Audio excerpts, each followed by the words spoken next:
भगवान को मानने वाले सभी भक्तों को महाशिवरात्रि की शुभकामनाएं। भोलेनाथ की ये जो महाशिवरात्रि है ये बड़ी अद्भुत है, बड़ी सुंदर है और समस्त पापों का नाश करने वाली है।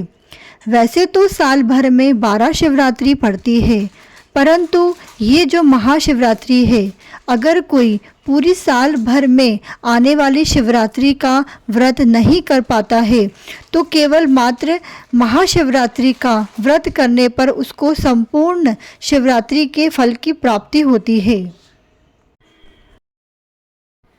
शिवरात्रि के दिन हम सभी को ब्रह्म मुहूर्त में उठना चाहिए।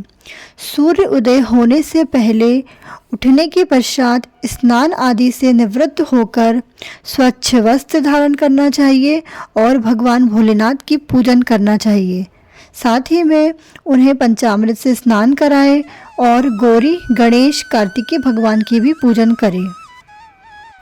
उसके बाद हमें महाशिवरात्रि के व्रत का संकल्प लेना चाहिए। भगवान भोलेनाथ के पूजन में हमें बेलपत्र, धतूरा, भांग, कमलगट्टा, फूल, फल आदि चीज़ों का उपयोग करना चाहिए। जैसा कि हम जानते हैं, भगवान भोलेनाथ की 4 पहर की पूजा होती है। यदि हम इन 4 पहर में रुद्र अभिषेक करते हैं तो यह हमारे लिए बहुत ही फलदायक होता है। भगवान भोलेनाथ की 4 पहर की पूजन में हम कुछ अलग अलग चीज़ों को अर्पण करते हैं।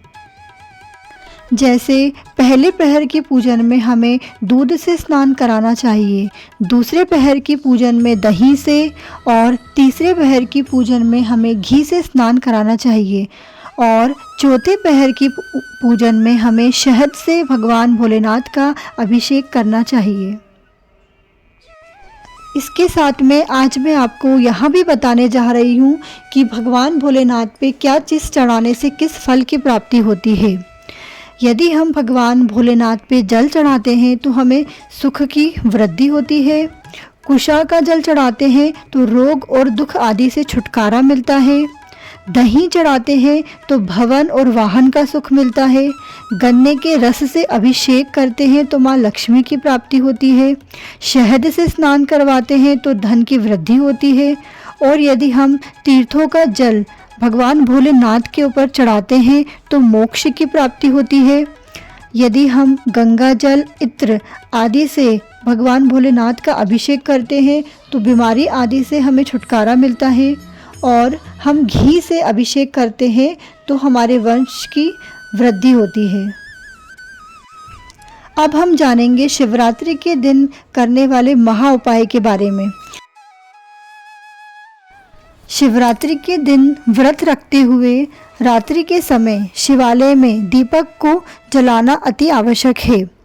हमें चौमुखी दीपक शिवरात्रि की रात्रि के समय मंदिर में अवश्य रूप से जलाना चाहिए। इसमें हमें 4 बाती और घी डालकर भगवान शिव को यहाँ दीपक प्रज्वलित करना चाहिए। भगवान भोलेनाथ को भस्म अति प्रिय है। भगवान भोलेनाथ की भस्म आरती सुबह 3:30 बजे से प्रारंभ होती है। उन लोगों की मृत्यु कभी नहीं बिगड़ती है जो भगवान भोलेनाथ पर भस्म अर्पित करते हैं, अर्थात उन लोगों की अर्थी नहीं बिगड़ती है जो महादेव पर भस्म चढ़ाते हैं, अर्थात उनकी अर्थी में अग्नि संस्कार होता है और अच्छे मुहूर्त में उनकी मृत्यु होती है। पंचक में मरना बिल्कुल भी श्रेष्ठ नहीं माना जाता है, क्योंकि जो व्यक्ति पंचक में मृत्यु को प्राप्त करता है वह पीछे से और 4 लोगों को अपने साथ ले जाता है। ऐसा गरुड़ पुराण में बताया गया है। यदि किसी व्यक्ति की मृत्यु पंचक में हो जाए तो उसे क्या करना चाहिए। कुशा का, डाब का 4 पुतला बनाओ। जिस व्यक्ति की मृत्यु हुई हो, जो कुशा के और डाब के बनाए हैं उनको 2 इधर रखो और 2 उधर रखो, बीच में उस व्यक्ति की को लेटाओ। जिस हिसाब से उस व्यक्ति का अंतिम संस्कार किया जाता है उसी प्रकार से उन 4 का भी किया जाता है। तभी जाकर यहाँ पंचक दोष समाप्त होता है। और यदि हम ऐसा नहीं करते हैं तो जिस व्यक्ति की पंचक में मृत्यु हुई है वह 1 साल के अंदर अपने साथ और भी व्यक्ति को ले जाता है।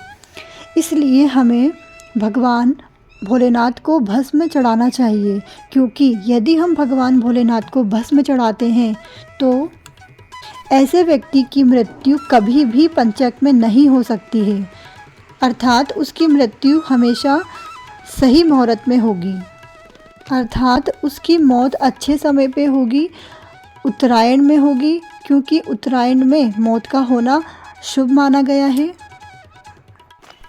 भीष्म पितामह ने भी सूर्य के उत्तरायण होने की प्रतीक्षा की थी, उसी के बाद उन्होंने अपने प्राण का त्याग किया था।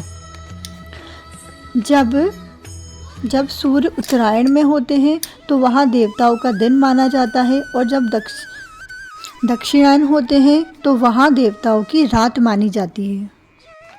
तो भगवान भोलेनाथ पर बेलपत्र, भस्म और रुद्राक्ष, यहाँ 3 चीज़ें चढ़ती हैं तो उस घर में प्रयाग का वास होता है।